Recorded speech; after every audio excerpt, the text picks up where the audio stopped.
qabiliyyətlər ardıcıl bilməyiniz mənə lazımdır. Bax, buradakı bu 245 yazısı görürsünüz. Bax, buna görə lazımdır. Demək, sürətlə əlaqəli olan hərəkət qabiliyyətlər, sürət gücdür, qüvvədə çeviklikdir. Ardıcıllıqda. Birinci gəlirdi nə? 1, sürət idi. İkinci, sürət güc. 3, bəq. 4, qüvvə. 5, çeviklik. 6 nə?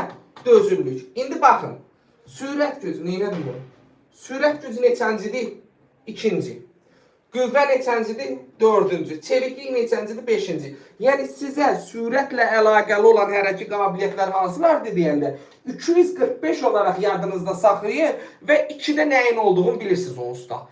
4-də nəyin olduğunu bilirsiniz, 5-də də nəyin. Yəni sürətlə əlaqəli olan 245-dir. 245-in də nə olduğunu bilirsiniz. Sürət güc, qüvvə və nə? Çeviklik. Bu qədər sadə. Sürətlə əlaqəli olan hərəkət qabiliyyətlər, sürət gücdür, qüvvə